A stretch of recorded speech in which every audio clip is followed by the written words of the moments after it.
Mike, it's Todd at Sports Radio 810. What you've been through this thing for a few days now. You feel like everything is kind of in a little bit of a rhythm with all the stuff that's off the field. Yeah, Todd, I'm hopeful. We keep talking about having faith in each other to do the right thing. I mean, we truly can't go and babysit 60 guys that walk out of these doors in the evening. So our medical team did a fantastic job yesterday of really breaking down. We had a group of position players, and then the pitchers came in. Here's what we've learned. Here's what we know. Here's some of the protocols. Here are the things to kind of get used to. So I think it's just being reinforced. You're seeing the veteran guys and hearing the veteran guys talk with the younger players about, listen, what you're doing could affect all of us. So be really smart. I'm really pleased right now with the urgency that we're getting. But it's this respect. I want to keep coming back to this as we're talking with the players. It's not this fear. We're not living in this fear because we have a faith in the process of what it looks like once we get here. This is as safe as a place as we could be. And then we're going to have faith in each other to be smart. Every single one of us that's walking through the doors, coaches, staff, and players alike, we have to have faith in each other that you're going to do the right thing. And you got some serious accountability. And I think they're feeling the weight of that. But take that real serious, get here, have faith in the process, and then we go work and get better. And it seems to be gathering some traction in a rhythm. Whit talked yesterday pretty passionately to us about his decision to come play and how everyone on the team with the Royals came to play. Some other people have chosen not to. He didn't say anything bad about them, but just he said he felt a responsibility to not only his family at home, but his family in baseball. Did you feel that family sense in just the short time you guys got to have down in Surprise? And did you feel it over the Zooms and all that stuff in the time that you guys were away? 100%. And I think we were able to have probably deeper conversations maybe through that quarantine period than what you would normally have. And it was just an intentional effort, and it was a something that I know our staff loved and I love to do. I mean, that's truly coming in as a new manager, trying to establish trust is really, really hard to do, because that only happens with time, and it can only happen with being real and then finding out whether you care, and what a great opportunity through a crazy time to kind of invest into people. Northwest Missouri camp is the site of 41. I think we had a great a great use of our time. Our whole idea, Todd, was really, let's not try to survive this thing, not necessarily the thrive theme after that. It was let's see how we can make this a positive for our group. So it was teaching, it was doing a lot of listening, and it was trying to pick apart how can we actually help these guys grow and improve, whether it's as individuals, as men, challenge them in all areas of their lives, but also on the baseball side. And I thought the organization as a whole, things that were going on in the minor league and continue to go on in the minor league side, they are really going over the top of figuring out ways to keep these guys encouraged and engaged and growing. And I saw that happen with our group, and their urgencies kind of just translated into what we're doing here at Kauffman now.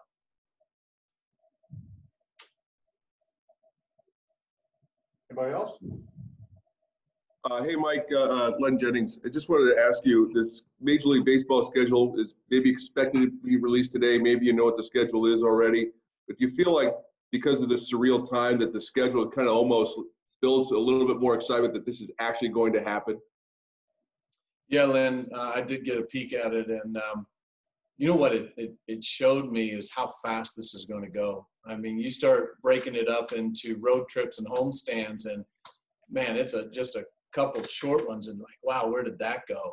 And I don't think we can understate or overstate rather the urgency, but I think when you see it into baseball terms, which it's always serious for us, you see that it's not going to take too long till this thing's really in the rhythm. So once again, I think that plays into our hand as you look at how prepared our guys are, how excited they are. But all of that, you also have a whole lot of this unknown, right? We've got all these inner squads that we hope are going to prepare us to have us ready, but they're ready to compete. Right now, we're going to try and keep it fresh, as fresh as we can, to where you're playing against your teammates. But once they see this schedule, then we can start putting some ideas and even start our scouting process and all the advanced scouting we do to start preparing for that first series. And next thing you know, this thing's going to be flying. Does this remind you at all, the schedule of when you were playing rookie league ball? I think you're in the Pioneer League maybe. I mean, is it the same kind of thing where it's a short season, and I don't know, can you take anything from that? Yeah, no fans. But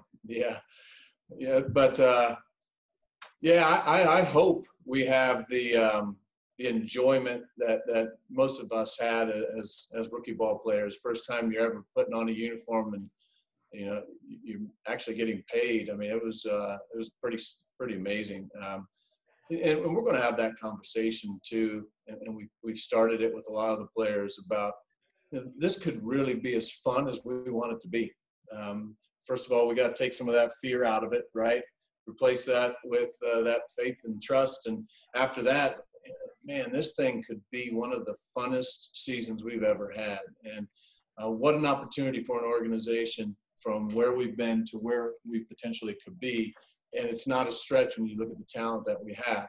And then it's how do we take advantage of maybe some of these incremental edges that are out there for the teams that are tough enough to put aside more distractions than there's ever been, and somehow have the mental and emotional toughness to use this as an advantage. And you won't know until you get into it, but we can prepare and we can talk about it. And I believe this group has got as good a foundation as any team out there right now to take advantage of a very, very different season.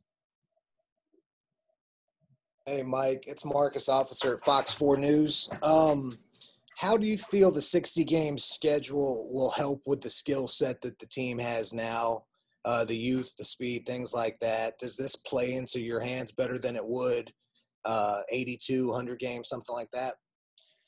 Marcus, I liked our chances with 162, but I always refuse to deny the human spirit and the ability for guys to get better. Plus, you look at a collective group that it's time. I mean, it's time for that development to move in the direction of, yes, I'm a major leaguer, to now I'm a successful major leaguer on a major league winning team.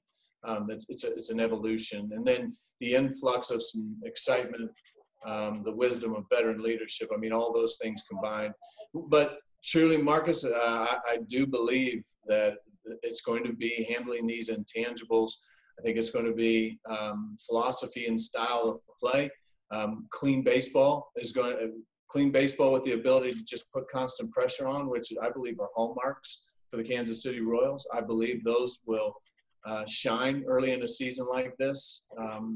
Players who did that extra work and are as close to being ready at the beginning of this thing are going to have an edge. And then you start talking about momentum. You start having some positive reinforcement. You start seeing how your team's improving and how they're competing. Momentum could be a big deal in a shortened season, which doesn't necessarily play as well in 162. So I think there are a number of things, but these are all controllables. And what we're really trying to get guys to buy into, Marcus, is the process. Buy into the process of let's do the right thing. Let's fall in love with the competition of individual pitch by pitch.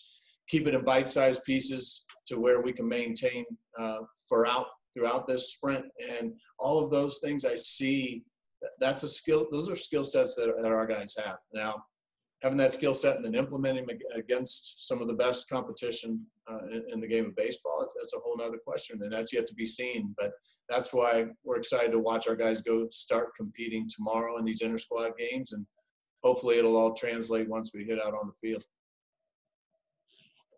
Yeah. And one other thing, Mike, I saw The Athletic reported that the A's and Angels have had some difficulties with getting their test results back. I'm just curious if you had any issues with that. Yeah, Pete, we were talking early on about potentially a 24-hour turnover. We've seen that at times, and actually even quicker at other times. I think it just has to do with volume. And when there's a ton of the tests coming in at once, it makes sense that it's going to take a little while. So it's taken up to 48 hours at times. But once again, I think we all just need to kind of get through that entry process. We realize that we tested yesterday, and it's probably going to be results come next time we take a test. And then if we're taking care of ourselves, we know from what we just previously did, the tests that we have, that then we can walk back in here. And let's be careful. The masks, the washing of the hands, the staying away, trying to do the distancing. If you guys watch, I mean, every drill we're doing, we're trying to just constantly let's just kind of make those habits. And then if we can do, when we're away from the field, the things that we say that we know that we need to do, we've lessened our chances. And that's exactly what we can do at this point. Hey, Mike, since you already had the virus, do you have to continue to do the testing, or did you have the antibody test? What's your protocol right now?